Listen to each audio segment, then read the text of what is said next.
Live from Waterford and Dungarvan, this is Waterford at 1 News.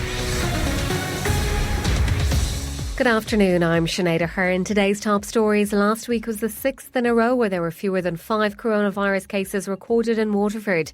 The Chief Medical Officer has raised concerns that only a minority of people are following the current advice on face masks. Scientists in Waterford are aiming to improve the speed of COVID-19 testing. And in sport, Waterford's John Tracy believes they'll be in a position to restore funding to the FAI in July. There were no new coronavirus cases recorded in Waterford last week. According to the CSO, the week ending the 5th of June was the 6th in a row where there were fewer than 5 cases recorded in Waterford City and County.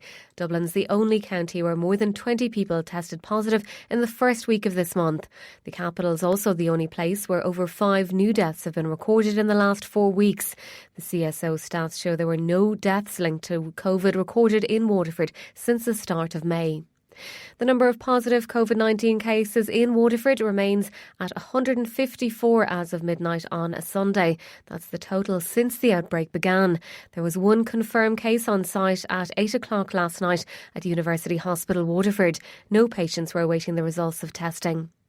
Almost 9 out of 10 healthcare workers who got COVID-19 contracted it at work.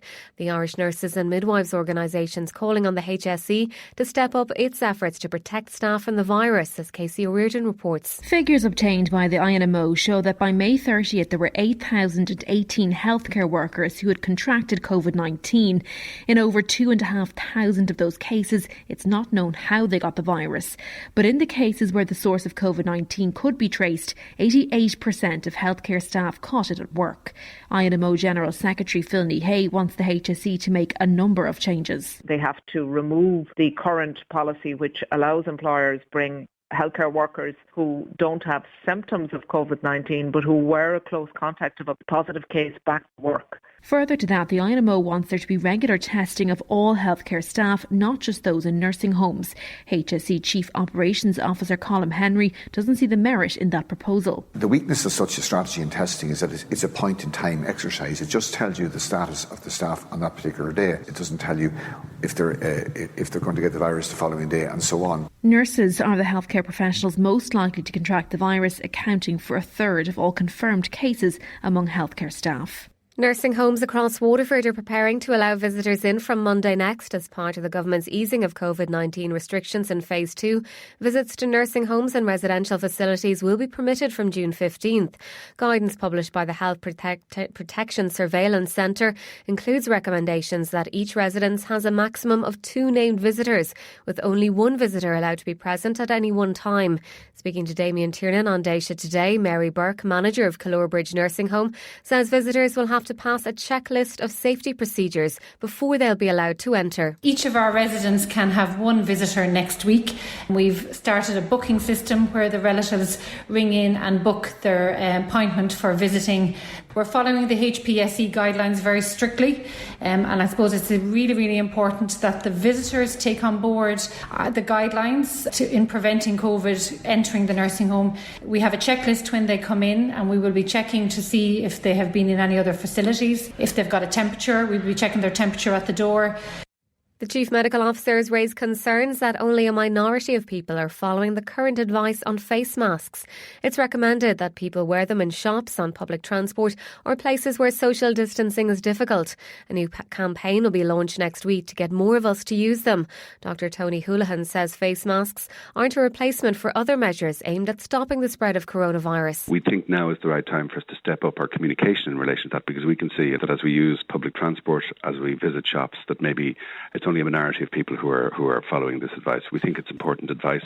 It's not the only piece of advice, though, and it's really important that I get the message across that this is an added hygiene measure. It doesn't replace the need for any other measure we've recommended, particularly things like hand washing, particularly things like awareness of symptoms.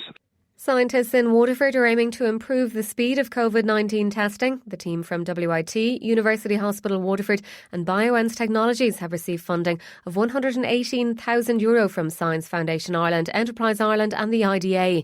Dr Lee Coffey is the lead scientist. They're looking for projects that can enhance testing, that can look at studies of social distancing, that can improve contact tracing and so on.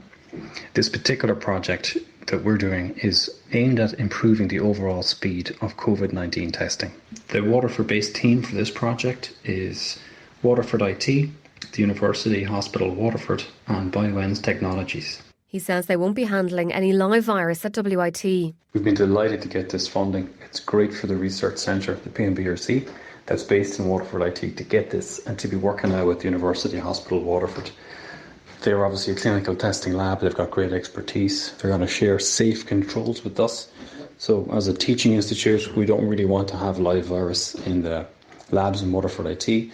And the hospital is handling those samples all the time. They're going to give us safe extracts. So we don't have to worry about any virus issues in WIT. And it's a great collaboration to have with Pat and his team there as well.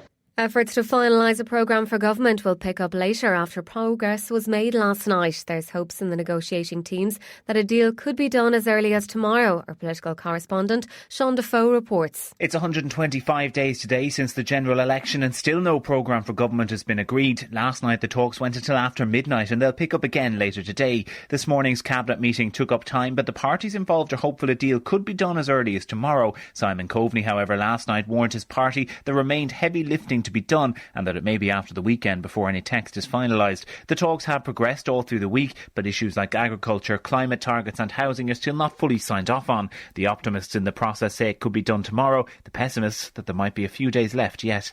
Penneys in Waterford opened its doors earlier than expected this morning. Shoppers began queuing outside the store from 5 a.m. It was expected the doors wouldn't open until 10:30. However, people were allowed in from 8:30 onwards.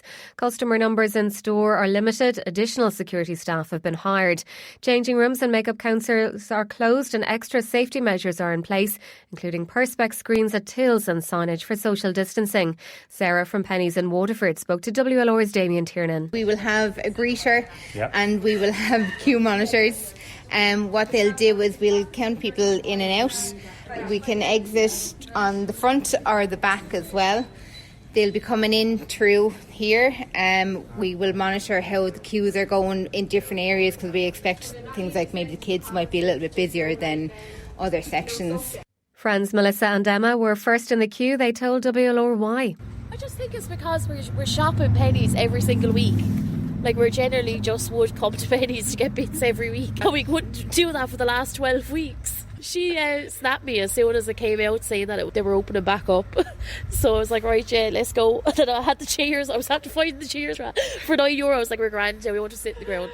I wanted to come at 2 o'clock this morning. Just wants to keep her distance away from everyone, and like we used the hand wash before we came and the hand sanitizer, and we just keep away from everyone while we're around there. Like, she needs to go to one section, I need to go to another section. Probably 2 hours. We know what we want, bits.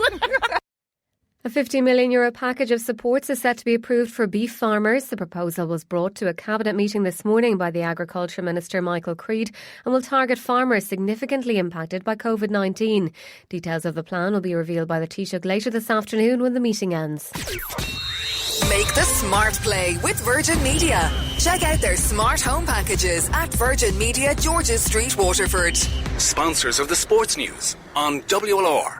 First to soccer, where Waterford's John Tracy believes they'll be in a position to restore funding to the FAI in July. Sport Ireland suspended funding to the association last year due to issues around corporate governance. CEO of Sport Ireland, John Tracy, says progress has been made since then. We're definitely moving in the right direction. We have 3 independent board members. We have an interim chief executive, and the systems that we require in terms of financial oversight are being put in place. Talks are continuing today in a bid to save the League of Ireland season after yesterday's discussions came to a standstill. Clubs were unable to come to an agreement with the FAI over a financial package needed in order for them to return to action. It's believed talks will continue today with the 4 European qualified teams, Dundalk, Shamrock Rovers, Bohemians and Derry City, before further discussions with the remaining 15 sides at the weekend. Italy will become the latest country to welcome back live football this evening. The league season resumes next week with Juventus and AC Milan meeting this evening in a Coppa Italia semi-final second leg. It'll be the first game in Italy since their suspension on the 9th of March. In boxing, one of their well-known promoters, Bob Arum, says he's not concerned about Daniel Kinahan's life outside boxing. Kinahan played a major role in brokering the world heavyweight title fight between Anthony Joshua and Tyson Fury, despite being named in the High Court as being a senior figure in organised crime on a global scale. Bob Arum, founder of the promotion's company Top Rank, says he's only interested in Kinahan's role in boxing. Look, I'm not naive. What did or didn't happen prior to his involvement in boxing is not of a major concern to me. First of all, there are allegations, and secondly, they don't really speak to how he has acted when he has been involved in boxing. And in golf, Justin Rose and Harold Varner III share the lead heading into day 2 of the Charles Schwab Challenge on the PGA Tour. The pair are 7 under par following the first round of professional golf in America since the tour's resumption. The Irish contingent have made a slow start. Rory McIlroy tees off his second round in just under an hour. The world number 1 is 2 under par and 5 off the leaders. Sports news on WLR is thanks to Virgin Media Waterford. WLR asks you to stay safe by keeping your distance. Our next bulletin is at 2.